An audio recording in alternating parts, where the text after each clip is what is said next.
Hello, and welcome to the Screen Composers Studio, a podcast about the musical storytellers behind some of your favorite films, shows, video games, and more. I'm your host, Adrian Ellis, and in each episode, I'll be taking you behind the screen and talking to the musical magicians who bring these stories to life. These hidden giants may not often bask in the limelight, but you've definitely felt the power of their work. Join me to find out how they shape emotional journeys, give color and shade to beloved characters and worlds, and enhance the viewer's experience in a way only music can. In this episode, we speak to Amin Bhatia, who's probably best known for his award-winning work on the massive hit series Flashpoint and Anne with an E, which he co-composed with his longtime writing partner, Ari Posner. Amin's life story is worthy of its own movie, including narrow escapes from a violent African dictator, going from being a self-proclaimed nerd recording analog synth epics alone in his basement in Calgary, to making an appearance on one of the biggest pop albums of all time, in the truly weird, risky, and hilarious way he wrote the theme for a show that would earn him an Emmy nomination. We chat about his ups and downs, and how this unstoppable optimist deals with disappointment, and why I end up calling him the comeback kid. Passionate and humble, this talented multiple Gemini and Canadian Screen Award winner is also one of the kindest and generous people I know, who notes that through it all, he draws strength from his actor wife Danielle Nicole and his daughters Angie and Kel, who are also pursuing careers in music and storytelling. If you like what you hear, please consider giving us a rating and sharing the episodes with your friends and followers. It really helps us grow and share these stories of these amazing creators. And now, please enjoy this fascinating conversation with Amin Bhatia. Amin Bhatia, welcome to the show. Thank you very, very much. I am honored to be here and honored to be your first beta tester. Well, you've done some great interviews, so the good news, it'll go uphill from here.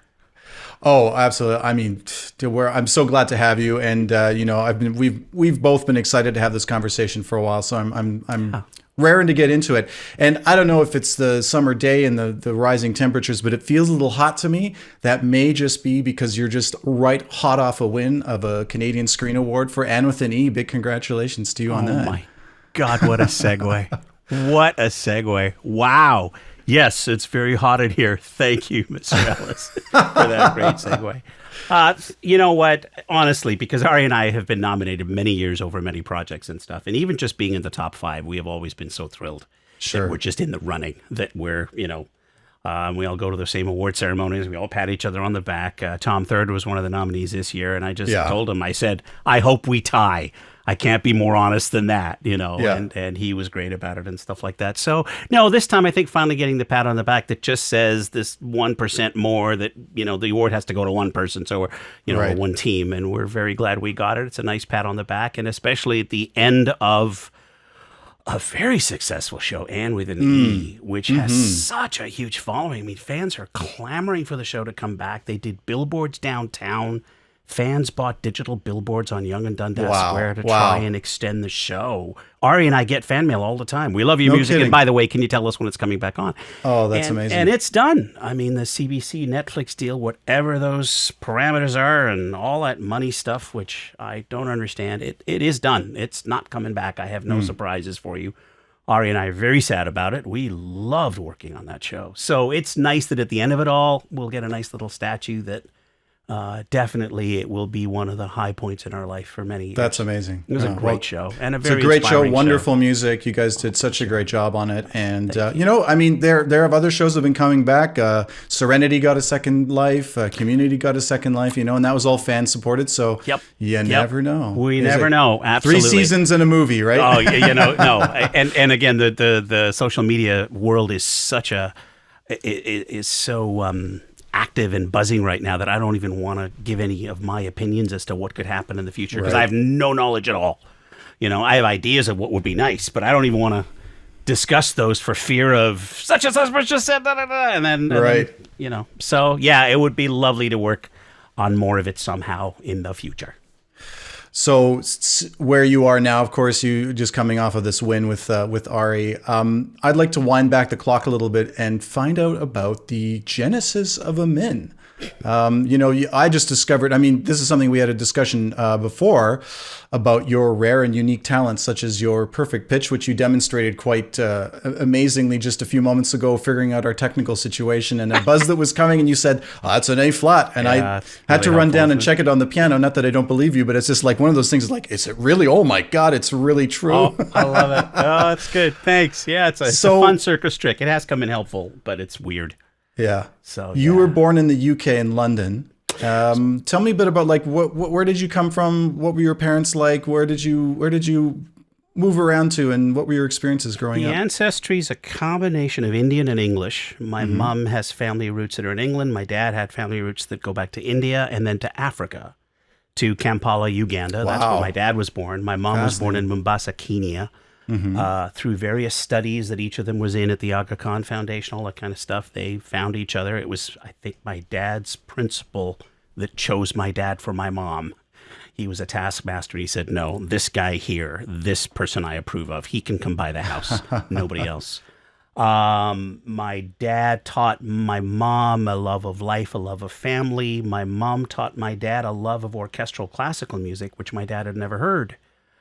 Beethoven's Violin Concerto changed his life. And so that began a love of music that they both had. They're both amateur musicians. Dad played the flute and the harmonica and other instruments like that. And my mom sang, and they would have music parties and stuff. Beyond that, they were not professional musicians, but they loved music. So music was always in the house, classical music most of the time. I grew up not knowing classical music wasn't cool. I had no idea. Other people, listening to the Beatles or, Bobby Darin and stuff like that. It was Stravinsky. It was Holst. My dad had this 12 LP set, the Reader's Digest Classical Collection of Music, and all the Mozart stuff was there and all the Beethoven stuff was there. But the side B had Ravel. It had Paul Dukas of The Sorcerer's Apprentice and all this kind of stuff. And I was very, very gravitated towards that. But born in England at an early age because that's where my parents were studying. My mom was becoming a nurse and my dad was studying engineering. And then went back to Africa because my dad's family was there and he wanted to help the family and all that other kind of stuff. And then along came my namesake, Idi Amin, terrifying man who just completely took over the country and was not in his right mind and really thought people would just do his bidding, and he was crazy. Wow. History's never had people like that before. Or since. And my dad, bless his heart, he got us out of there overnight. A friend of his who warned him about this. Because when Idi Amin first came on the scene, he was this wonderful general. He had freed the people from the other political unrest, and everybody thought, this guy's going to be great. Right. And a friend warned my dad, said, nope, there's trouble here. And my dad said, what are you talking about? And he's like, I'll tell you tonight, let's meet at such and such a bar. Boy, there must be like, just to make that decision on such short notice and go, we're leaving everything because this information was worth literally. it. No, because the friend that warned my dad vanished into thin air. Oh Gone. My God. Gone. Wow. Dad came home that night. My mom and dad had a hushed conversation. Next day, we were not going to school. The curfew happened, so the government had ceased. It was a mess. It was an absolute mess. And my parents were so brave. There was me and my two sisters, and I was 10. My sister Nimette was 7, and Nisa had just been born. She was a year old. And overnight, we're going to go visit some relatives in England. We're going to go visit some friends in England. Come on, we're going on a plane ride. Wow, cool. And I'm on the plane. The plane was overbooked. They needed 5 people to get off the plane. My parents were just in shock. And then another 5 people were able to leave. The plane took off. The pilot came on and announced, we have just left the Uganda border and crossed over into Kenya. We're on our way north to England. And my parents collapsed into tears of joy. Oh, my God. I had no idea what they were talking. I looked at my dad. I said, what is all this? And Dad just looked at me and says, we are never going back. Wow. And my first thought was my comic books. My friends. Right. We left tapes at home. What are you talking about? My dad said, you can have anything you want in Canada. And I was like, what's a Canada? And the year before, because my dad had gone to an engineering conference and he was president of the Uganda Electricity Board, my dad worked really hard. He had some really great accolades. He got to go to Winnipeg on a convention and visit his brother in Calgary, but also at the same time, he quickly applied for a visa. Right. And got it because Calgary especially was forming and needed more people and needed people with skills and stuff. And Dad was a highly regarded engineer, so that's how we got in. And the first picture I saw of Canada, he gave me this Life magazine book, and I opened it. There's Peggy's Cove, Nova Scotia. And I'm like, do they have power? Where do I plug the tape recorders? They're like, there's no power. Where are we going? So it was overnight. That's a whirlwind, formative experience. Thinking about those days, and I know you mentioned your dad's and your mom's love of classical music. Was there ever... can you sort of recall like an earliest memory of music that really impacted you on a personal level, and how that sort of ended up informing the rest of your musical life? There's a few scattered fragments. One was my dad recorded my mom singing a lullaby onto the tape machine, and because my dad was an engineer, he figured out how to make a tape loop. He wanted mom to himself. He didn't want some kid crying for his mommy, so he recorded my mom singing on a tape machine, made a tape loop of it, and left it in my bedroom, and that's what I could have while he could have, mom and him could watch TV and stuff, and I just be quiet. There's your mom singing, done. That's such an engineer's mindset. That's hilarious. And I think that's a big part of why I fell in love with tape recorders. Literally spinning around. It's probably some subconscious thing. So the tape machine was actually the first musical instrument.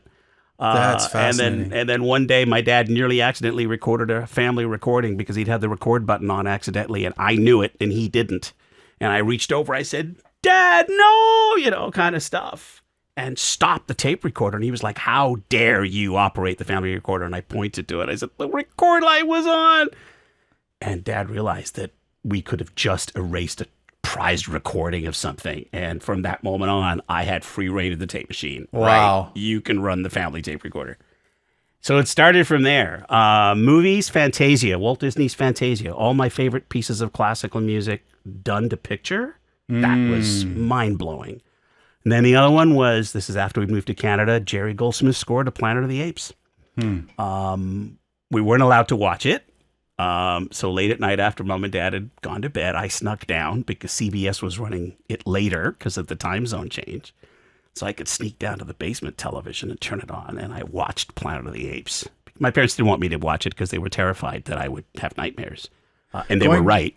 Going back to the Fantasia thing for a second, with your synesthesia, do you have the sense that you had images that came from music first, or was it that once you saw something like Fantasia, you went, "Oh, there's this whole new world of experience," once you combine those two things together?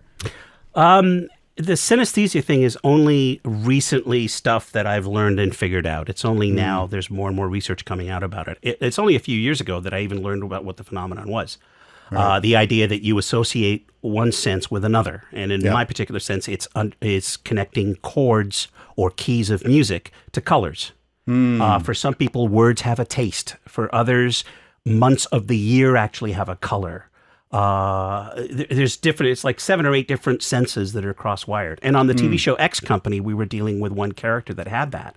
Wow. And as Stephanie was explaining it to me, she was telling me, and she had synesthesia, and she was talking about how E-flat major is blue. And I went, "No, E-flat major is orange." And we both realized, okay, we're both freaks of nature. Mark Ellis, the co-producer, and Ari were both just sitting there going, "Okay, great, what do we do now?" Because Stephanie and I were just off on this bizarre tangent. E-flat major is orange. For me, A-flat minor is purple. It's bizarre. And it is bizarre. Does that inform anything that you do? Like, do you find that that's helpful or unhelpful? It actually helps on the perfect pitch because, and the perfect pitch, sometimes it can waver because I've been listening to a lot of European recordings, a lot of classical recordings from European orchestras. Right. And as you know, they don't record at a 440, they record at a 442. Yeah. Also recordings that I've had to transcribe, I've done arrangements of songs and stuff like that. And depending on where you get the song from, sometimes the master tape is set wrong. So the CD version of Gordon Lightfoot's Wreck of the Edmund Fitzgerald, which I did an arrangement for one of the IMAX films, the recording I got off the CD was off pitch because in the mastering process, somebody wasn't watching, and so it was a quarter tone out. Oh, wow. Which drove me crazy. Right. But if I imagine the color, it's perfect. So E-flat major, E flat major is a perfect orange. If I imagine the orange strong enough, there it is. It's E flat. Crazy. Wow. It's crazy. How That's useful is that? amazing. It's come in handy a couple of times. It's a wonderful circus trick like what we're just doing right now. But bottom line, I mean, I thought it was weird. It was a huge problem. I couldn't play a transposed instrument. To this day, I can't play a woodwind instrument or a brass instrument that is not C major. If it's in B flat, forget it. Wow. The moment I start figuring out what the scale is, I am trying to transpose upward or downward to this. This is wrong. This is just wrong. So there was a problem there. And then learning to read music was a real problem because I could almost hear it becomes better a handicap, and you hear it better than you can. I could hear it better than I could see it. 3 times into it, I knew the piece, which was frustrating for me and my piano teacher. And piano lessons were painful. And a few years ago, my mom told me this one piano teacher that I hated. When my mom said, you don't have to do piano lessons anymore. I thought, okay, she hated me. She threw me out. And it was only a few years ago that my mom told me, no, she said, I can't teach this kid. He's too good for me. Let him run free. Don't hold him back. Let him do anything he wants. You've got a prodigy here. There's an important lesson in communicating something to someone about the reasons why you do, because you thought this person hated you this whole time. For years. Oh, wow. And in my formative years, I mean, in school, junior high school and stuff, I was surrounded by all these academic kids who were learning all the grade 5, grade 6 piano conservatory stuff. And if I hear Fur Elise one more time, I'm going to lose it. I won't cue that up then. Yeah, but exactly. But within a few takes, I figured out Fur Elise on the piano. Like, what? That's amazing. Is this what everybody's going crazy for? And it was my high school band director, my choir director, God bless him. He was the one who said, no, you're in the choir because you have perfect pitch. I said, what is that? And that's when he explained that to me. That's where I really learned my music theory, is learning how to sing and sight sing and stuff with an SAT score. Yeah. And to this day, I'm fine with that. Monophonic instruments on an orchestral score, no problem if it's not transposed. Piano stuff, no, I was never a piano player. I'm more of a woodwind player. The Mini Moog was a monophonic instrument. And so for me, I think of everything in monophonic lines. Right. I can do a string quartet better than I can do 12-bar blues. So, and for years thinking that was weird and strange and I shouldn't be in this business and stuff. And now, thankfully, we're at a day and age where, whatever it is that makes you, use it, which is great. Yeah, absolutely. Speaking of what makes you, you mentioned comic books, Left Behind in Africa. We have Planet of the Apes. You're a big Star Wars and Star Trek nerd. Normally, how are you going to keep up with this, Adrian? Because I've had some broadcasting experience. I've been in your chair and interviewed others. And I feel for anybody that's got to try and keep up with me. So please just stop me whenever you can. My goal is to try and be useful as I spout off my life to anybody interested. So I think one of your hallmarks is your energy and enthusiasm, which is completely catching and just wonderful to be around. So this is not an issue. Oh, good. But yeah, I wanted to know about your inspirations, and obviously science fiction is a big part of what drives you as a person and when you're creative. Like, how does that work for you? Is that something that you're this sort of always in the back of your mind? And is that what's driving you forward now in your career? Is that would that be the biggest prize to get to work on something like that? You know what? Yeah, I would. Science fiction, just fantastical stories going to other places. Star Trek probably had its appeal just because of the fantastic, interstellar places you can travel to. Also, it was a very hopeful show. You were a whole bunch of different people of different races and creeds and colors, and they're all getting along and solving these great problems. The best Star Trek episodes, as you know, as any Trekkie knows, are actually human stories with just an interesting setting. That's how Gene Roddenberry was able to sneak by all kinds of things. Sure. I think the first interracial kiss was on a Star Trek episode. The first issue that dealt with gender identity and sexual preference was a Star Trek episode, things like that. Very clever how he snuck that by and could teach people things without the network censors knowing what was going on. Yeah. And then the other one I think is a big factor was the music.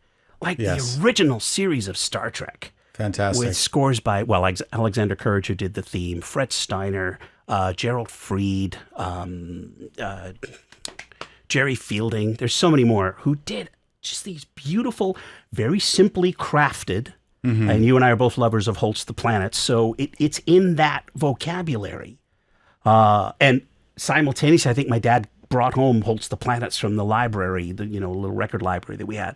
And that was the first time I heard the planets. And it was around the same time I saw Star Trek. And I could hear all the lifts, all the different harmonic progressions that each of these composers had used. Oh yeah, that's the Holst thing right there. I think the planets sound so much like the original series of Star Trek. You're a planets lover too, so I remember that. Oh yeah. I was reading up on your bio, and I think you and I are maybe other people can confess and come out for this, but you and I are the only ones that dressed up and acted out little plays to the planets. True. That was very encouraging when I read up on you the other day, and I went, "Oh, okay, this guy can interview me because he's a little weird like me." So that was good. Right. Yeah. But, so it's a combination of all of those things, but it was not formal training, right? And that really, it was tough on my self-esteem. Yeah. I would get discovered by people saying, "Oh, wow, you can da da da da," and then they would stick a sheet of music in front of me and they go, "Oh, well, then why'd you do this?" Like, no, that's not how I do it. Yeah. And it took years. I mean, way better now. I've been able to take a lot of lessons. I had some friends in college who actually took it upon themselves to help me catch up on theory and all that other kind of stuff. Right. And now I'm comfortable certainly with an orchestral score and being able to work things out in monophonic lines. I'll never be a Chopin piano player, and that's okay. Right. But I'm now to the point where I can actually write and compose as fast as the ideas in my head. And that's only been in the last 10 years. That's it. It's interesting. There are so many different skill sets within this business. And as you know, I mean, a lot of what we do isn't necessarily music first. It's about storytelling first. It's about characterization and theme and motivation and all that kind of stuff. And also communicating with people who are not necessarily musicians themselves, i.e. filmmakers, showrunners, producers, etc. And I think that coming to the table with something really unique is one of the big keys to anyone's success. And I think in that way, your interest in synthesizers is really what sort of got the ball rolling for you early on. I want to read a quote that's actually your quote about what the synthesizer meant to you. And you said, "It's like Pinocchio or Data from Star Trek. These artificial creatures want to become real. That's how I felt. Synthesizers became my animation." That's a really powerful statement about why these machines were meaningful to you, also within the context of your love of Star Trek and science fiction. How did you get into this? Like, what was the first thing that sort of got you going, "Oh man, this is good"? You've interviewed several people now over this secondary career of yours here, and you can put me in that camp of people who had never thought this would happen. I am a very happy accident, and I'm very grateful for it. This was a pursuit of love. I never thought I'd actually be able to make a living making music. And that's not a diss for people who are studying this very hard. We've all heard those interviews of composers who've just fallen into it. "Oh, I lived next door to such and such a person, and they just gave me the gig." And you're like, "Oh God, how am I going to match that?" Jerry Goldsmith was a failed concert pianist. Right. He wanted to be a concert pianist and just did not have those chops that were fast enough for that kind of international stuff. Oh, boy, am I glad he failed. It's all right, Jerry, no problem. You did fine. Yeah. So again, just finally over just the last couple of, last decade or so, just accepting the fact that these happy accidents are fine. And my first few experiments in music suddenly got to the attention of some very big people. And before I knew it, this little hobby of mine was taking me places, which was fun. But then I was being challenged by having to suddenly step up to do it under a stressful situation. And I had never prepared for that.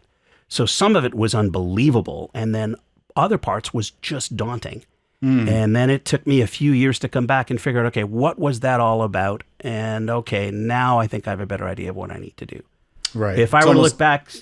Go ahead. What? Sorry, it's that quote, "Life has to be lived forwards, but can only be understood backwards." Huge. Yeah. That's Wendy Melvoin, isn't it, from Prince's band? I think it's Wendy and Lise. Do you know where it is, where it's from? No. Yeah. I don't. See, my sister's a huge Prince fan, and when she saw that, she told me that's what the quote is. Life needs to be, so who knows where it's originally from. But yes, it's very true. Source needed. Yeah. Sitting here talking to you and having this opportunity to look backwards, it's very, very clear. But at the time... you're just making it up as you go along, I think, for all of us. And I think the goal is you just stay true to your values. You kind of keep a goal in mind, right? You and I both know this. Have a goal, Yeah. And then everything that happens in your life, look for ways to get to that goal. Oh, is that going to get me to my goal? Oh, okay, that's worth it. Sometimes it takes you to a different neighborhood. I would have loved to score a Star Trek series. Sure. But I got to score a Flashpoint series, which was such fun. Right. And stylistically, there's some similarities there. A lot of the characters have to team up and solve a crisis situation. The music that was called for was very, very rapid and fast, and we could do all kinds of those orchestral harmonies that I love to do in Flashpoint. But then we also got to remix them and play with them and stuff. So there's some really very tricky Holstein chord progressions going on, even if it ends up being a dub bass, that's on top of it or something like that. It's right. It was weird. It was fun, but yeah, that was kind of my Star Trek. Right. Did I answer your question? We're going off the rails. It's all good. Oh, you were a young kid in the 80s and you started to get into synthesizers. Right. And you ended up... Thank you, Dad. He bought me a Mini Moog. Wow. Because you said you would go after school and basically drive the staff crazy by playing it every day and trying a new patch and a new sound. And how are you going to get from this to that? There was a new one at a music store, and my dad just said, well, maybe we'll get you one. He had no idea that the thing was $2,000.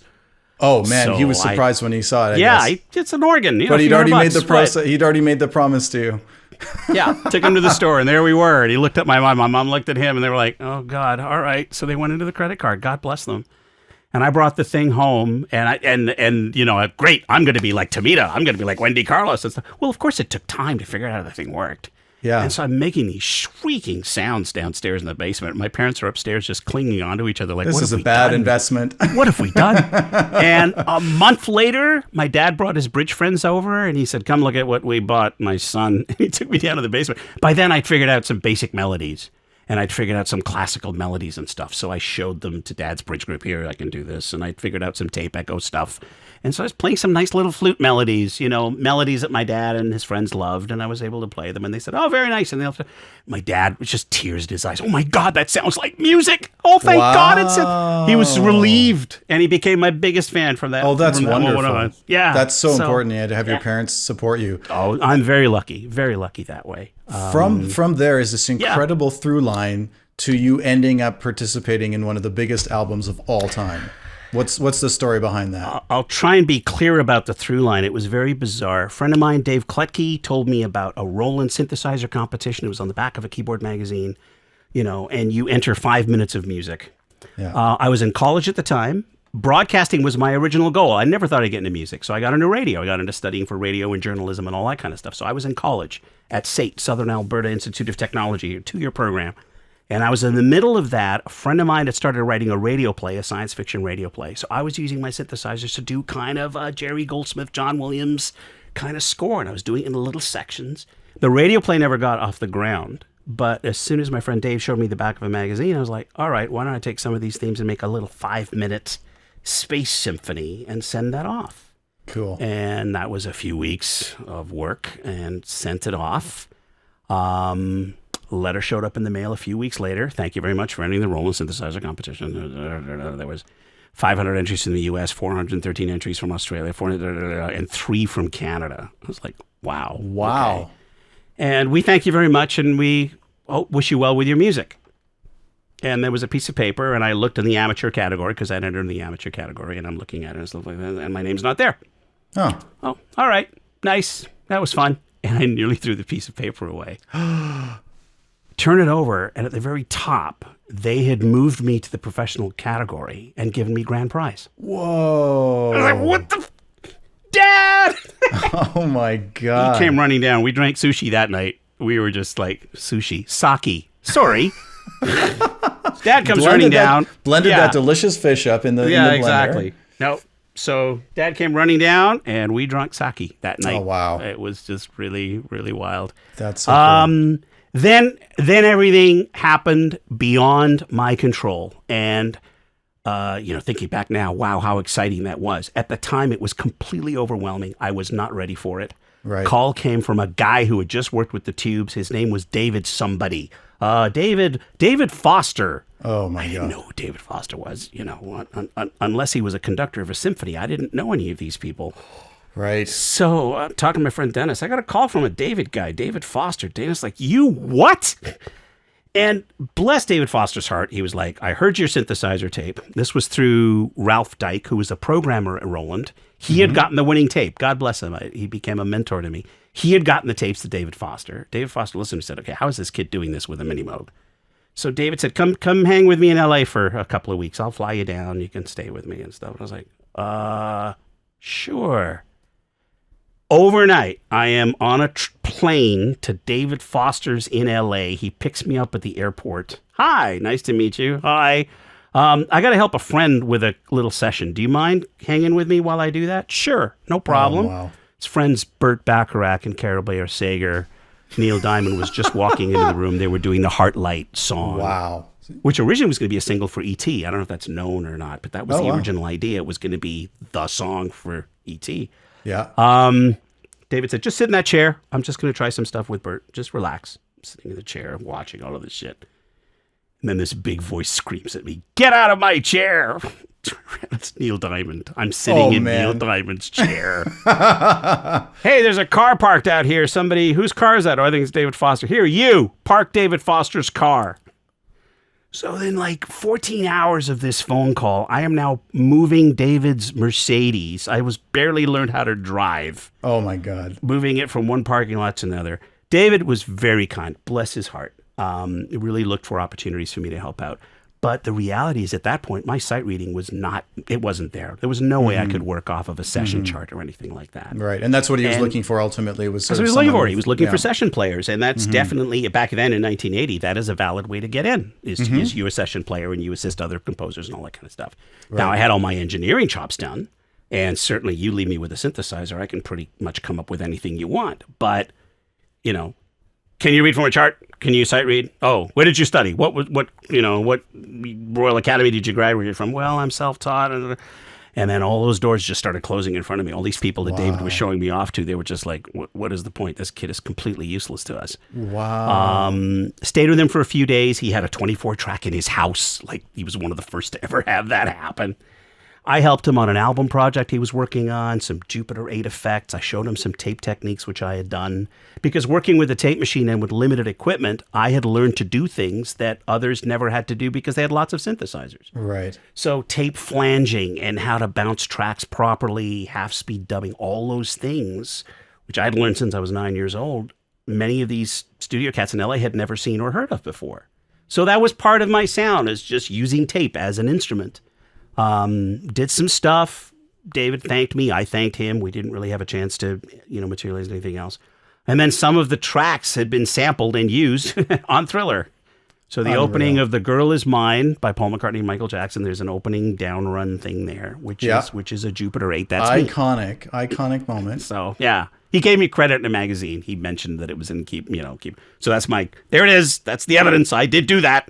And I mean, the guy flew me to LA for goodness sakes and stuff. Yeah. It was an amazing internship opportunity. So, of course, I was very grateful for it. Well, Van Halen didn't get paid to do the solo on Beat It either. So there you go. Oh, I didn't know that. That's good.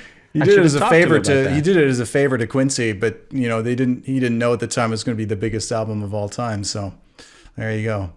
Well, you actually have a funny Van Halen story, don't you? Yeah. That's a strange one. We have to close the link there to get to that story because after that experience, I was shell-shocked. The LA thing, I think actually on an emotional level, set me back than anything else that had happened. Realizing that I'd never had all that formal academy training and thinking that that's what I needed. Wow. I was like, okay, I'm going to go back to radio. Forget it. This is a fun hobby. There's no way I'm going to do that again. And then Toto came to town. They were touring. And I worked at a radio station. I was able to get tickets, kind of things like that. And this is back in Calgary? This is now back in Calgary. This is now 84, 85. I was working my second radio job. It was a great career. I worked with a lot of produced a lot of commercials, won some awards. We won some Clio things and some Canadian radio things. It was fun. It was great. Right. Yeah. Creating little radio plays, 30-second or 60-second radio plays with sound and music. And I would sneak in Jerry Goldsmith scores during some of the more dramatic things that people needed. It was great. Yeah. But Steve Porcaro had also heard this very same tape that Ralph had left him. And Steve was like, how are you doing this with a mini Moog and a 4-track? How are you? And I went to the Toto concert. There were backstage tickets for me that I didn't even realize. Wow. I went backstage. There he was. They had all kinds of press interviews, and they totally left the interviews and just came talking to me. It was really bizarre. And they, at that time, I think, were just hot off of Dune, or they were in the middle of working on That's Dune, right. right? Yeah. And that's how I knew of Toto, because I'd started hearing that they were doing orchestral scores as well. And, people make jokes about the movie Dune. The score to Dune I love that movie. Beautiful. Yeah. It's got lots of problems, but I love it. Exactly. And the score. I mean, David score is Page incredible. and Steve Porcaro and Marty Page, who orchestrated it. The melodies are beautiful. The melodies are, the vocabulary we love. There's Holstein. There's Debussy there. It's beautiful stuff. Yeah, it's great. So that excited me that somebody was interested. But again, at first, it was all that LA glitz and glamour. So when he first said, I want to fly you down to LA and I want you to work with me for a little while, I said no. Oh, wow. I said no. You were so shell-shocked and so I was put off by the whole thing. Like a jilted girlfriend. I was like, oh, yeah, here we go. Nope, no way. I turned him down. I actually turned him down. And then I told him, I said, this was the David Foster experience, and this is important to phrase. I mean, it's not David Foster's fault at all. Sure. Yeah. David was looking for a particular thing, and I didn't fit that bill. And it was the people around David that really, grilled me, and as an act of protection to David, of course, but it just completely shut me down. And Steve, bless his heart, was like, what's the problem? I said, the problem is I can't sight read. He says, so what? You can compose? Yes. Did you play all those tracks? Yes. Did anybody help you? No. That's you. Yes. Fine. If I leave you in a giant studio for a few days, do you think you'd come up with something? I said, sure. He said, then what are you worried about? Wow. And to this day, and we stay in touch every few weeks. I thank Steve Porcaro for being the one that picked me up off of all that dirt, dusted me off, turned me back on the path, and said, right, go. You need to be following this. Yeah. He helped get the record deal that led to Interstellar Suite and all that other kind of stuff.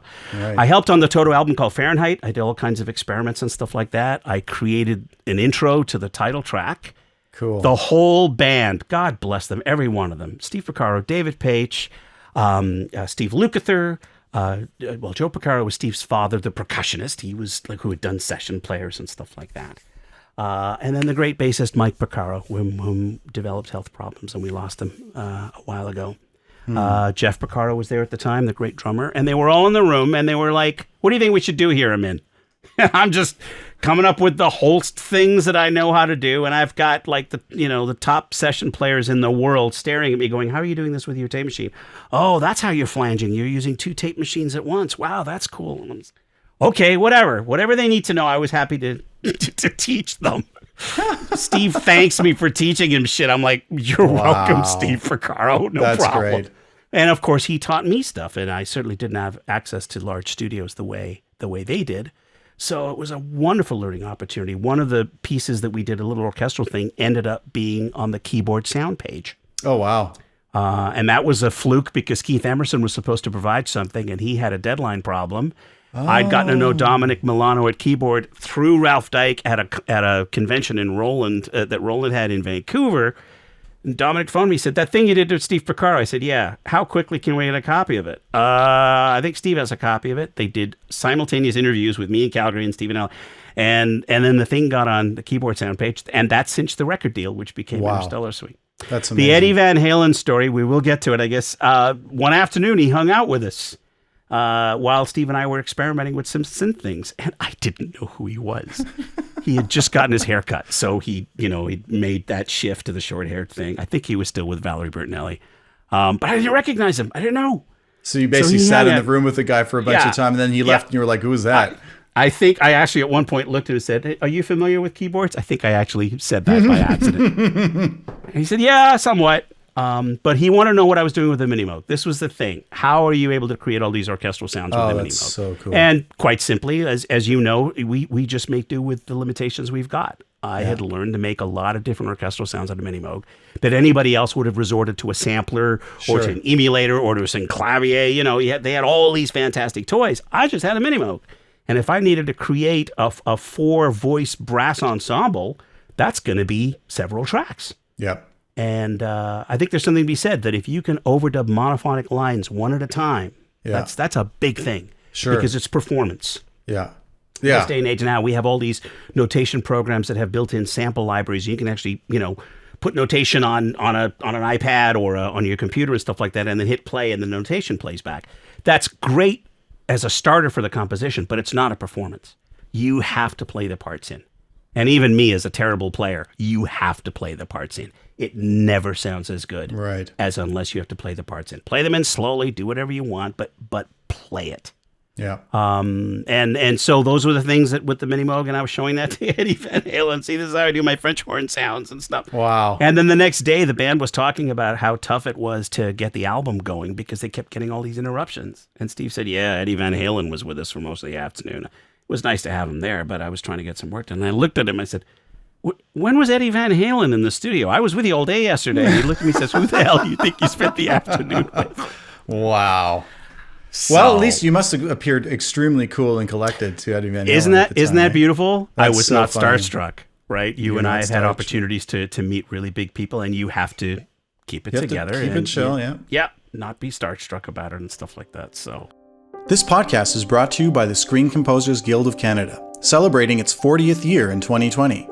The SCGC is a national association of professional music composers and producers for film, television, and media, whose mission includes promoting the music, status, and rights for film, television, and media composers in Canada. Special thanks to the SOCAN Foundation for financial support. For more information on the SCGC, please visit www.screencomposers.ca and follow us online at Screen Composers. And now, back to our show. So it's been strange, but it's... Go on, sorry. Yeah, no. I hope this is of help to somebody. There's somebody out there that's going to listen to this and find the amazing connection between, how opportunity comes up and, the strange path that it always takes, and you don't know what it's going to be or how it's going to turn out, like there's something kind of beautiful about, it's sort of tragic on the one side with what happened to you in Los Angeles the first time, but then, that power of somebody coming and believing in you, first your parents and then Steve Porcaro, who sort of said, no, you got something. Totally. Those are amazing things. Yeah. How did you make the pivot into scoring for the screen? Because you weren't really doing that up to a certain point, and then all of a sudden you're on the scene and you're doing it. Interstellar Suite was a score for an unfinished film. Some of it was based on that radio play from my college friend Linda Faulkner. Yep. But it was just all the love I had of Star Trek and Star Wars and all that stuff. And not only musically, but also with sounds, because I worked in radio. So I built all these sound effects. And part of Interstellar Suite was also creating all these weird flanging laser effects and all that kind of stuff. And I had a rough story together. So it's a very narrative piece of music. And it was an opportunity from Steve Porcaro convincing his lawyer friend to connect me to this person, and Cinema Records, a division of Capitol, was starting this whole new age movement, and it was a chance to create an orchestral album, but just using synthesizers. So that was the happiest 3 months of my life, just locking myself away in a studio and just coming up with this big orchestral thing. And then there were label problems, and the thing went nowhere, and so the album was released, but barely. Right. So lots of ups and downs, but that was the calling card, and to this day it still is. It was the calling card for me doing films, because people would listen to it and go, "Oh, that's like a film. Yes, let's get him to do the film." And so I had worked on one film in Canada, in Calgary, with director producer David Winning on a film called Storm, which was a thriller kind of thing and stuff. It won some awards. It was a great film to work on, and again, all these weird Mini Moog techniques and textures and stuff. So that was technically the first film I'd ever worked on. And then the next one was Iron Eagle 2. Right. Because director Sidney Fury listened to my album and really liked it and said, and hired me. And they flew me to Toronto and set up a studio and did all this kind of stuff. And so I did the score to Iron Eagle 2. And then again, it was these start, stop moments, because Sidney really didn't know what kind of score he wanted. Right. So he had me score wall to wall, and then threw out stuff he didn't like and had me score it again. And I thought, oh my God, is this what scoring is? Right. Because Sidney didn't want a spotting session. He wanted absolute control. So there was no spotting session. Oh, none, wow. Which I had to learn about later. Oh, wow. So I would just do anything this person told me. They put me up in a fancy hotel. They gave me lots of money. Yeah. But I nearly died from working on this thing for 5 months. What was the feel? Like, how did you feel at that moment? Because Sidney J. Furie is coming off of Superman 4, where he worked with Alexander Courage, one of your heroes. And now he's working with you. He doesn't want a spotting session. You're suddenly in Toronto. You've had these ups and downs in your career already. And all of a sudden you've got this massive, like, you know, a blockbuster style movie with, you know, for some reason, F-16s and F-14s were super hot back then. Cause I know I certainly wanted to watch everything that had a jet plane in it. So you've got this big chance. Alexander Courage is sort of like, that's the last guy this guy's worked with. Like, what was going through your mind at that point? You must have felt simultaneously terrified, but also like, this is the biggest opportunity. That was pretty much it. And Sidney is a very Hollywood kind of director. He's from the old Hollywood world where you have to say anything to an actor or to a crewman or to a composer or to a DOP or anybody. You've got to sell them on the idea. And that's what he did with me. He just said, this is a story about people. I want every melody you've ever wanted to do. Give me Dr. Zhivago. Give me Jerry Goldsmith. Give me. No pressure. Wow. I'm happy to, have someone like that. What I didn't know at the time is he then went over to the sound effects people and said, I want these fighters to be the loudest thing ever. Never mind the score. Never mind the dialogue. I want these sound effects to be gigantic. Wow. And then he went to the dialogue department and he went, this is a story about people. Never mind the sound effects. Never mind the music. I want to hear every word that these people are saying because this is a people story. It was 100% ADR. They re-looped every single voice on that movie. And for anyone that doesn't know what that is, that means basically actors come into the studio and they repeat their lines and replace everything. So you get these like movies from the 70s and 80s and even before that where it just doesn't look like they're quite saying what they're saying and it sounds too clean and too weird somehow. No, thank you for clarifying that. And also because there's noise on the set, so it's better to re-perform something. Yeah. But you only do that in isolated places where the set is noisy. You don't redo the whole thing. Yeah. But he was going for multiple performances off of the same actor. And because the actor's covered up with with the air equipment and stuff in the jet, he could have them say anything he wanted. So he was writing alternate lines of dialogue for them to say. Yeah. Oh, wow. And the studio had lots of budget, so they were just keeping us on for days and days, months and months, weeks and weeks to just do anything Sidney wanted. The ultimate gilded cage, if you will. So it was very exciting at first, and then I began to realize, where is all this going? And then melodies that he loved for weeks, he'd come back to me later and say, you know what? I don't like this one anymore. Let's throw it out and start with a new melody. It's just like, what the...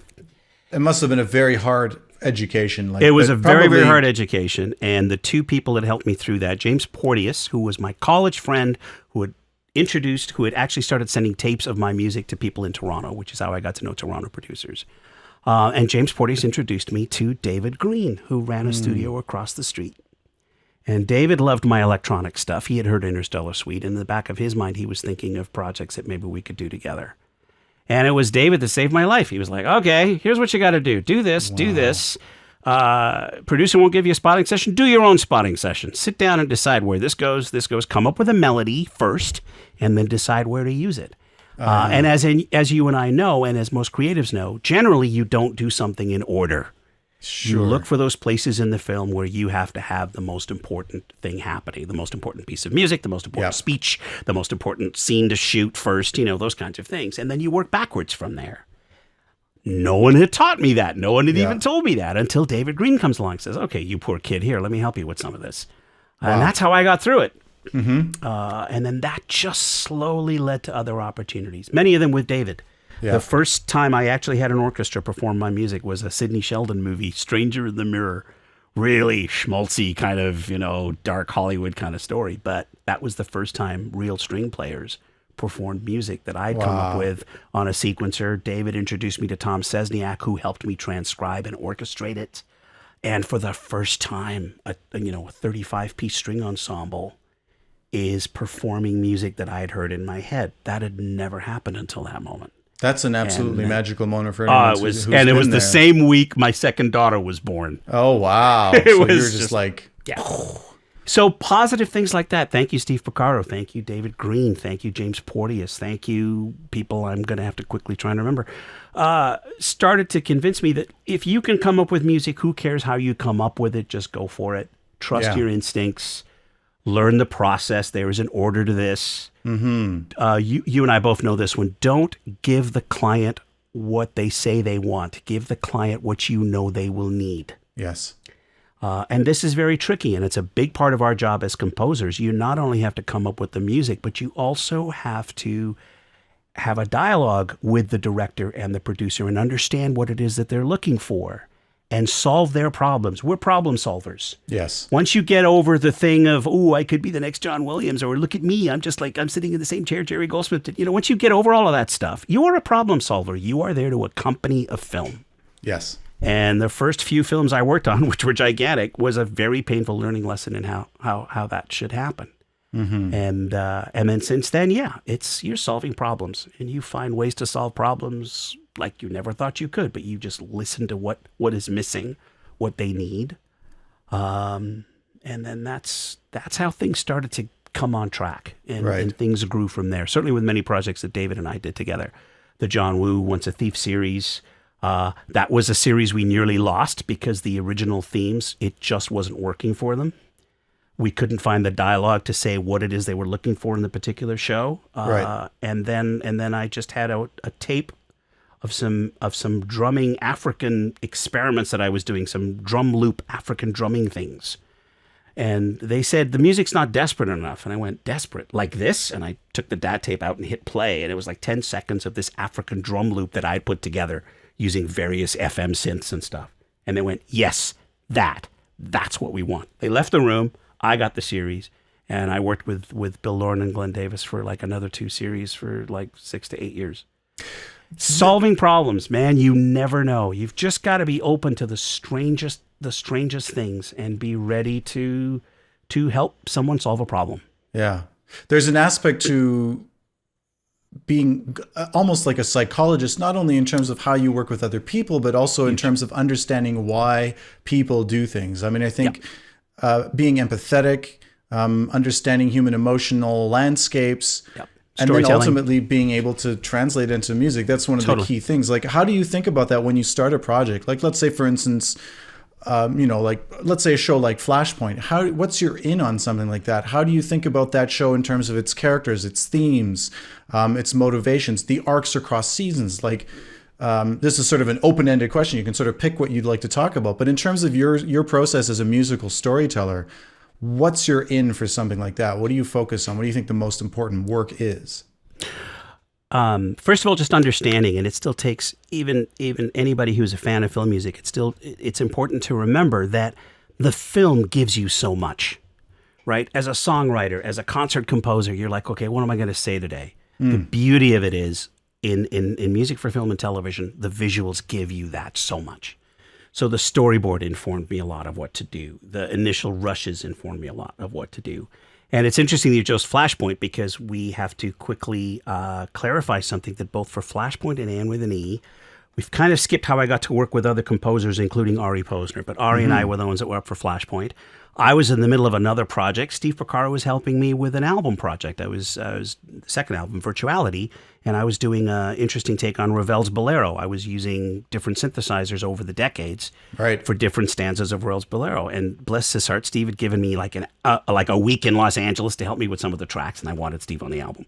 And that's when the call came through from music supervisor Ron Prue, who said, they've gone through all of my composers. They don't like anything they've heard. What have you got? Oh, wow. And I was like, I'm in LA with Steve. I don't think I could do a demo right now. You know, Ari and I have worked on some things. Can I maybe get Ari to start on something? And so Ari came up with the genesis of the demo to fit a scene that they had done. I listened to it, did a few remix things, recut a couple of things to fit picture better, blah, blah, blah. But the draft really came from Ari. Right. We submitted it. The music supervisor loved it. Ron Prue thought it was fantastic. Chris Robinson was there. They thought this was great. The producers liked it. They did not love it. We did not get Flashpoint initially. We didn't get the gig. Yeah. 4 days into the gig of the composer that did get it, the composer did not understand the deadline. He had spent 2 weeks on the demo. He had spent 2 weeks on a 5-minute demo. Now you got to turn out 20 minutes of music in a week. and he could not keep up with the speed. So 20 minutes of music for anyone that's not in the business. I mean, the scheduling of television shows and the amount of creative output that you have to be able to produce is formidable. It is a Herculean Olympic effort every single week. Yeah. It's exciting and terrifying at the same time. Right. There's a lot of fear in this business, right? Yeah. You make peace with that fear. Every project, and I know you're the same way, you begin with, how the heck am I going to pull this off? And there's an energy that comes from that. You just get over yourself. You get out of your own way. You just be open to things. You listen very carefully to what's required. You try some things, and eventually something just starts to stick. But the Flashpoint thing happened overnight. We were suddenly told, you're on. Wow. And there were days lost in the first iteration of what was going on. So suddenly we had 4 days to do the first episode. Mm-hmm. Ari and I took turns sleeping on the studio sofa while the other one was writing cues. And that's how we got through it. Wow. The same thing happened on Anne with an E just a few years back. We had put a demo together, which everybody liked, but it got in second place. And the composer that they had brought in, a marquee composer who was a great songwriter, did not know about the deadlines of film score. It had not had that experience. Right. Wrote beautiful music, but how to quickly change something in bar 4 because they've re-edited the scene, that person did not have that experience. And did not have a David Green to scoop in and like help them out and show them the ropes, right? Yeah. Exactly. Yeah. So suddenly we were on. So in the 2 biggest projects we've worked on in our careers, both of them have happened as a backup. So I don't believe anything anymore. Wow. When someone tells me something really nice, I'm like, okay, that's nice to hear. When somebody tells me something terrible, I'm like, okay, well, let's see what happens. There is that aspect to it, right? That emotional, you have to be both completely committed and immersed and just like so passionate about everything you're doing, but also kind of detached from everything. Like, come up, May, that's it. It's wonderful at the end of the project, you can look back. I mean, with this award, that's a really nice pat on the back. There's a soundtrack album that's now on Very Saraband. That's such a treat to sit back and wow. You know, Very Saraband, one of the, first few soundtracks I ever bought from that label. And now here we are on the Very Saraband label. When you get a breather and you look back, you can go, wow, some of that stuff didn't suck. It was actually pretty good. That's amazing. But in the process, as you know, you dare not for a moment take your eyes off the goal and stop for one. Go, definitely don't choke. No, how cool is this? No, there's time for that later. At that moment, you friggin' get it done. And there have been cues that Ari and I have written that have fallen out of the sky that were just so effortless and have made people cry with joy and when they put it up to the picture. And then there are other cues where we just weren't hearing what the producers were hearing, and there were so many takes going back and forth. I think there was only one cue where one of us abandoned the cue and the other one took over. Mm-hmm. Generally, Ari and I, when we work together, we kind of carve it out and go, okay, that's your territory, that's my territory. And rarely do one of us take over the cue if it's not working. Okay. But on rare occasions, and a couple of times on Anne with an E, one of us just wasn't hearing what it is the producer wanted. The other one was like, I think I know what they're looking for. And we learn now to have alternate themes. You do a take, I'll do a take. Let's see which one they that's cool. They go for and stuff like that. And so, over the years, learning to work with someone else, creatively, it's wonderful. There's a practical side of it. We now have to turn things around so fast. I think for a major series or a major motion picture, I think it's really difficult for one person to do it all unless they have a team of people around them. And, you have a good engineer, you have a good editor and all that kind of stuff. Yes, you can pull that off. There's a lot of maintenance there. Mm-hmm. So you've got to make sure you've got a really big series or a lot of work lined up if you want to try and build that model. It was much more fun and easier to just collaborate with people. So collaborating with Ari has been wonderful. We're decades now of doing projects together. Myro Stam is another composer I've worked with. There's many composers over the years where, that's the person that would be just fun to kind of round out things. And 2 heads are better than 1 and all that other kind of stuff. Is there anything left of your original outline in talking to me that is even there? Of course. I'm just looking at all this. This is going wonderfully. This is fantastic. No, honestly, there's so many interesting stories. One thing I wanted to ask you about, because what you guys obviously proved in coming back and eventually winning for good reason both of those gigs, Anne with an E and Flashpoint, you obviously brought a lot to the table that people wanted from you and that was necessary, and you kind of sort of heroically won the day for them.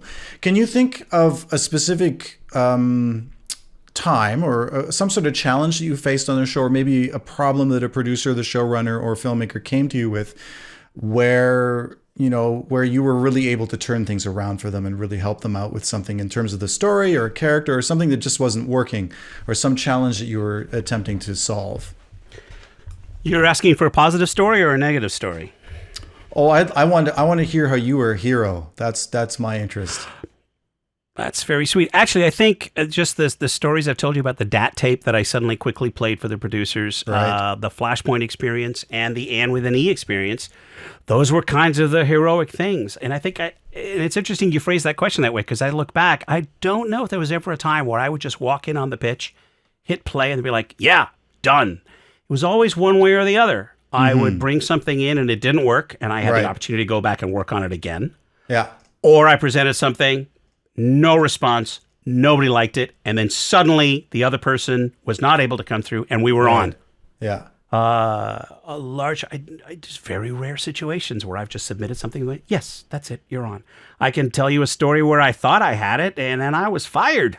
Oh, no. Yes, you have to get fired once, I think, in this business to truly,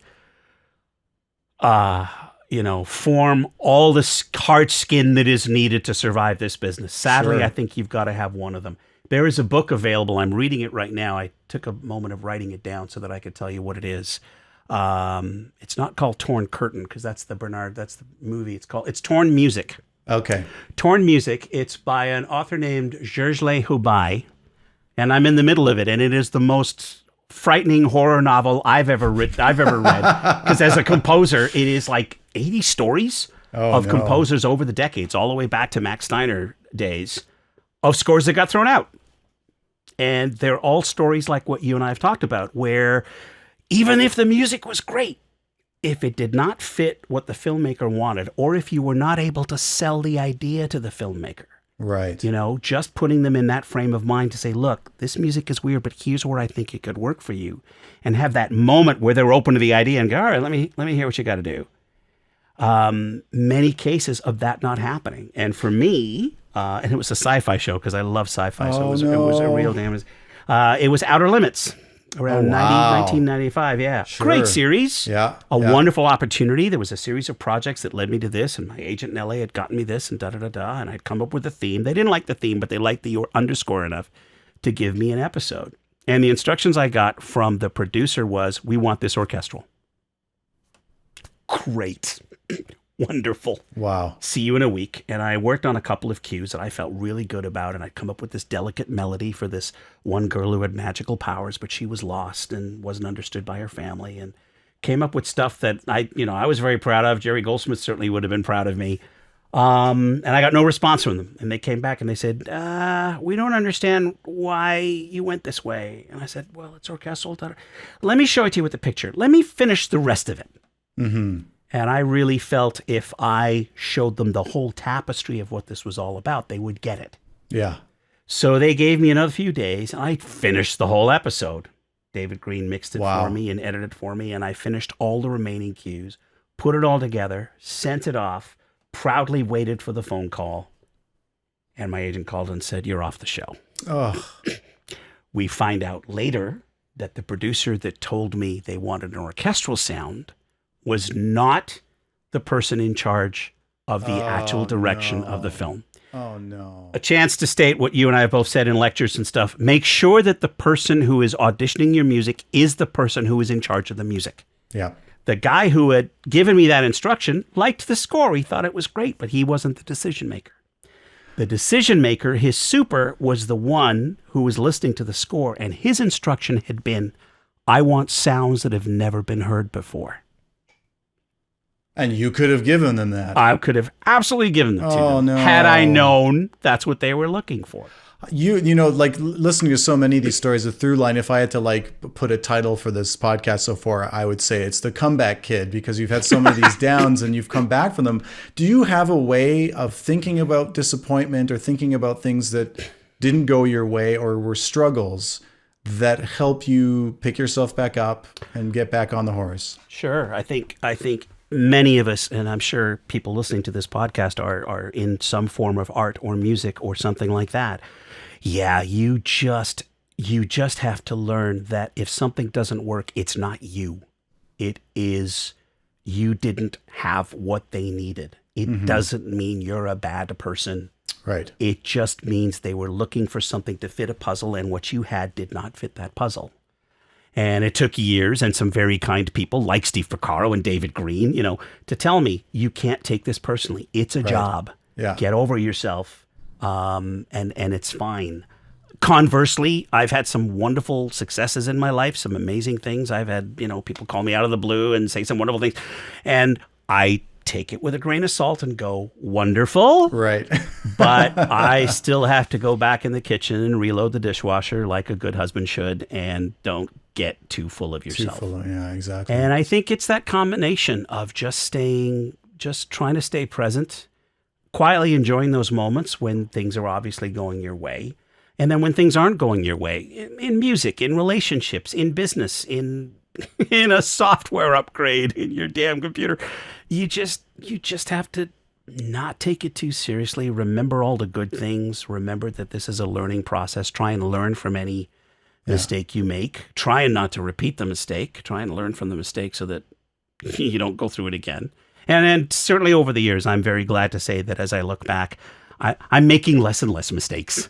And I now actually have enough experience that if somebody's headed a particular direction, I can say, oh, hold on a second. Wait a minute. I've been there.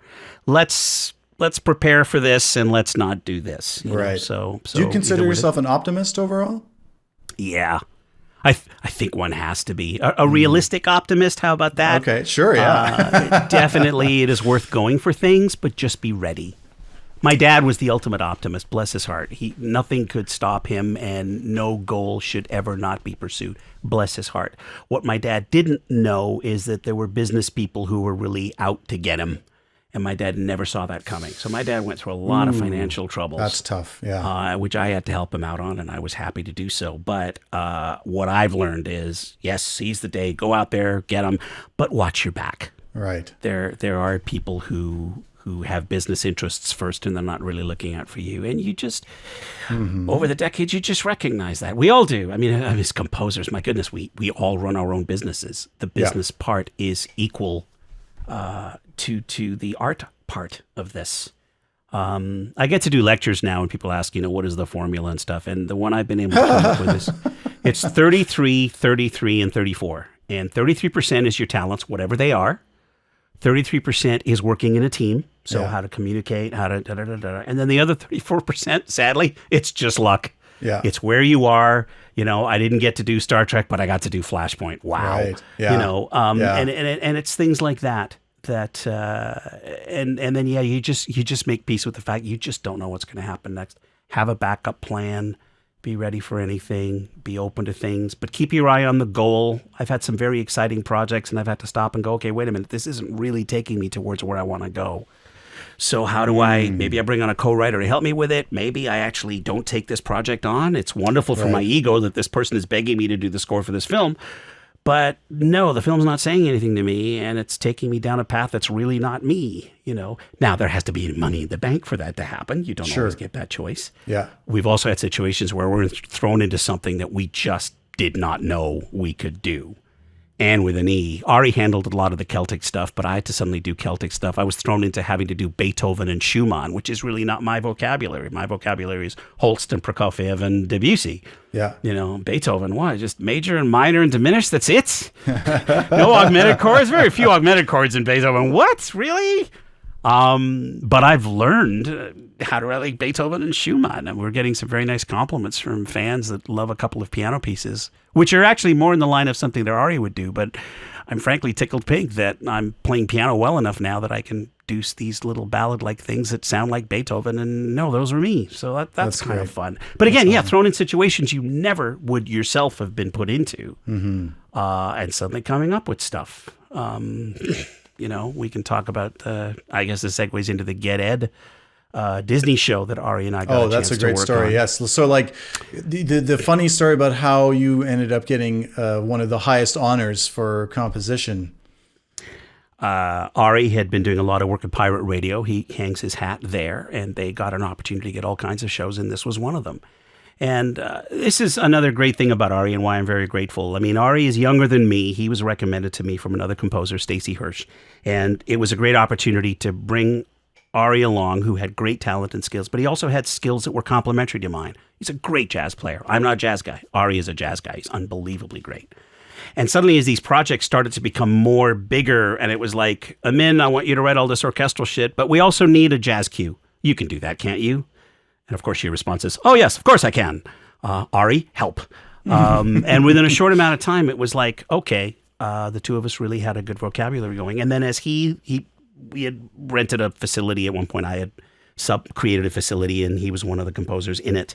But he had an opportunity to go to pirate radio, and I said, you have my blessing, go for it. And then other gigs started to happen, and then he called me to help him, which was wonderful. And Get Ed was one of those shows. They needed a lot of pop, edgy, stuff, but they also needed a lot of orchestral stuff. So it was a perfect division of labor for how the two of us would do things. But we had a couple of chances to go with the theme. And if anybody who's worked in advertising and has worked in those kinds of multiple boardroom meetings where there is like 20 people and they all have to have an opinion, it is painful. It is painful. I know you've been there too, Adrian, where you're just doing this pitch and it's all about the buzzwords, and it's like, which word is the right marketing word? And if you happen to use the right word that they're thinking of, then they'll actually pay attention to you. It has very little to do with the music. Yeah. So we had done a couple of takes, and we were back on the third one. Each of us were trying different takes on the theme, and then one of the suits just said, there should be some rap in it. These kids love rap now. Let's put some rap. And Ari and I looked at each other like, oh, God, okay. And we really felt that was a wrong direction to take. And so I tried a trick, which I have never tried again since, because I've realized it's the wrong thing to do. I deliberately came up with the baddest, and I mean bad as in awful, track that I could. Wow. Because we both felt rap was not going to work here. So my daughter, Kelsey, she was 10, 12 by then. She gave me all the buzzwords of what do kids say now for rap. And I grabbed a Shure microphone. I very speeded my voice a little bit so that I could sound a little tougher. Again, an old tape speed trick. About 5 or 6% will age you about 10 years. There's the little formula there. So are there any tape tricks to make you look thinner?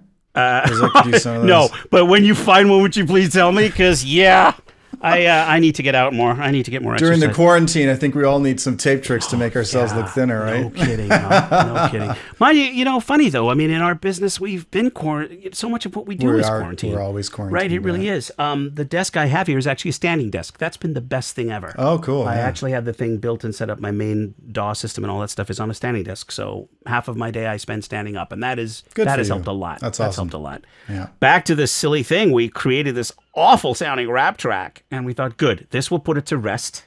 We had 2 tracks. Obviously, we had the second track, of course, and we made this one just awful, and they loved it. Wow. And then I said, okay, now we're gonna have to find a rap artist to do this. It says, no, they love your vocal. Let's just go with it. So Get Ed by Disney. Unbelievable. The rap voices you hear on the opening theme are by a bald Indian man in his 40s. And it got us an Emmy nomination. That's absolutely amazing. We go down to LA because of this bizarre rap thing. So again, I don't believe anything anymore. Yeah, what do you do with that? That's almost as confusing as getting rejected. You're like, wow, I succeeded wildly with this thing that I tried to make as bad as I could. Exactly. So you learn to live in the moment. You learn to just listen to what's needed around you, and you know this. I've seen this in your podcasts and your great videos. You just be ready to be a problem solver. Yeah. And it's more important to solve the problem. Leave your ego at the door. It's exciting. You can reminisce on how exciting it is later. For now, get the job done. The Zen of Amin. Before we wrap up, I do want to touch on one pretty important thing, because I know that you're quite involved in that. How do you feel about the working conditions right now for composers, or the creative field that we're in terms of all the new challenges that we're facing? Can you give me a sort of a take for people who may not know what's going on in the world of composition and what we're up against and some of the challenges that we're facing, and how you feel about that? I think the pendulum has swung a little too far, and we now have to swing the pendulum back. When I first started, there were limitations in everything. If I wanted to do something orchestral, I had to learn how to shape a mini Moog sawtooth wave into trying to sound like a violin. Yeah. Somewhere around the mid-90s, we kind of worked all that out. the new synthesizers, hard disk recorders, all these kinds of things. In my life, I think late 90s and the early 2000s was where it really got to the point where anything I could imagine in my head, I could now execute relatively quickly and meet the deadline. Mm-hmm. And that was when I could seriously consider myself, okay, I'm a composer. I'm not too slow. I have enough skills to pull this off.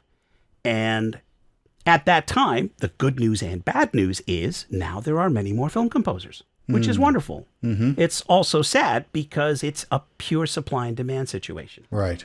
And so for all of this technology and for all these amazing tools, I mean, the things we can do now with a laptop, my goodness, with a phone. You have GarageBand on a phone now. The bad news with it, there's so many more people doing this now. Mm-hmm. And the simple business reality of there's only so many people and only so many projects to, be able to do so many things. We have all these new distribution methods. We have Spotify, we have Netflix, we have all these streaming things, which are very exciting. I mean, for a consumer, this is being recorded during all the COVID isolation times and stuff. There is no shortage of anything to watch. Right.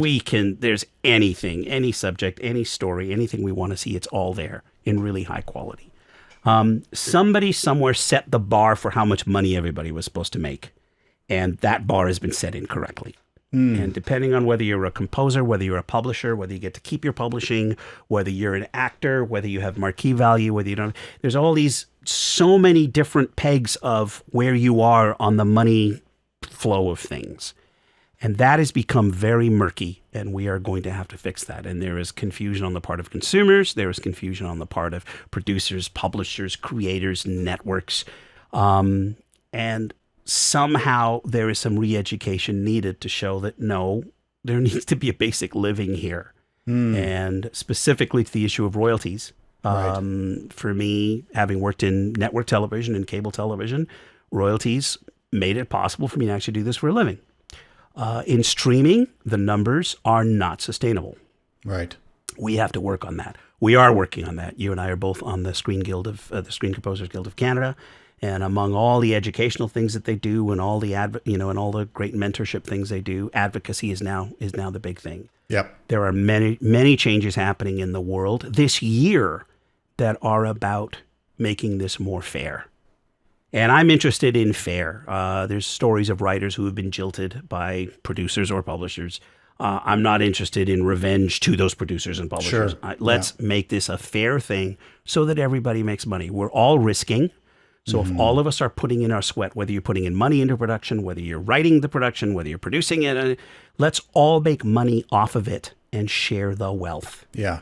And then we can all make a living, and then we can all continue to do this. Yeah. I've had many opportunities to be a ghostwriter for somebody, and I have turned them down. I have never hired a ghostwriter. I'm very proud of that. Ghostwriters, to quickly clarify, hourly wage. You hire somebody to write the music for you on an hourly wage. They don't participate in any profits or back end or residuals. I have never done that for anybody, and I've never asked anybody to do that for me. So as we fight for our rights, let's also remember our responsibilities. Absolutely, yeah. But I think there's better times. Also, in this day and age, as somebody who was just making this up as they went along, back then, being of Indian descent, and even when I worked in radio, I couldn't use my real name. The real name, in Calgary in 1980, you could not say Amin Bhatia. I was Alan Benson on the CFCN. Oh, wow. Yeah, I was a radio DJ for Benson. a few. That's I was amazing. Alan Benson. Yep. 10 after 3 on Monday morning on CFCN Radio 1060. Here's Billy Joel. I'm Alan Benson. Oh, man. There's tapes of that somewhere. My point is, decades later, you can share who you really are. Your ethnic background, your diversity, your gender identity, gender preference, your levels of mobility, physical, mental, your challenges, your pluses. We can proudly talk about that now. Right. And we can use that in our music, and we can use that in our art. And I think that's wonderful. So we have a little bit of business work to do. Yeah. But it's a very exciting time to be a creator in so many different aspects of storytelling. That's a beautiful sentiment. I really like that a lot. I think it is, like, as they always say, music is a universal language, and it's such a beautiful place, even though there are problems in the world, to sort of go, here's some place where no matter where you come from, what you look like, who you are, what you believe in, everything else, hopefully there can be a place for you. I think we can create that world where there's a place for everyone. Yeah, exactly. That's beautiful. So what are you excited about right now? What are you working on that's got your juices flowing? Is there a new project coming up? What's going on? I've got so many little scattered album ideas, little pieces of things that I've worked on in between projects, and I'm just looking at culminating that, putting it all together. I can always improve on my sight reading. There's all kinds of apps now that are, really great flashcard things and stuff like that. So I'm always improving there, and that's been great. All this modular stuff has come back. I mean, I started in that world, and now everybody's getting excited about sawtooth waves and pulse waves, and I'm like, really? No problem. So I'm having fun there. And then, again, it's just finding ways to tell a story. I think film music more than anything else, I really enjoy that. I don't think of myself as a songwriter or a concert composer. I love a story that needs something. That's a raison d'etre for me. That's amazing. Yeah, that's what we all live for, right? Yeah. So here's to doing a lot more of it. Beautiful. Where can people find you and follow you and sort of keep up with what you're doing? And do you have any parting words or asks of our audience? Handles are, the website is www.aminbhatia.com. Twitter is /Amin Bhatia. Hashtag Amin Bhatia. I just started on Twitter. Amin Bhatia. I just started on Twitter. I really did not like Twitter, but over the decades and over the years, it's just become necessary. Instagram is Amin Bhatia Composer, and Facebook is Amin Bhatia Composer. Awesome. And you can find all the album stuff there and various soundtracks and all that sort of thing. Parting words. I think I've tried to put as many little formulas as I can along our chat.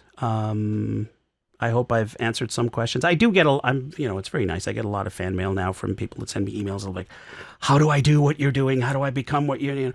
And you just make it up as you go along. Have a goal in mind. Be true to yourself. Be realistic. You have to make a living. It's okay to have a day job. Several times in my career, I wasn't getting enough money from music. I went back to radio. I did radio stuff. I've done some acting. I actually studied acting when I was in my 20s, and suddenly opportunities have come to be acting. Probably because the way I look, they need an elderly Indian guy in a thing. So I have an agent who gets me voiceover work and acting work, and I've done a couple of things like that. So just be open to all kinds of things. Have a goal in mind. But yeah, you're making it up as you go along, and just be true to yourself. Ugh, well, I can't. I'm trying to find a better way to say that, but just be true to yourself. Don't be scared. Be real, and one way or another, things will figure it out.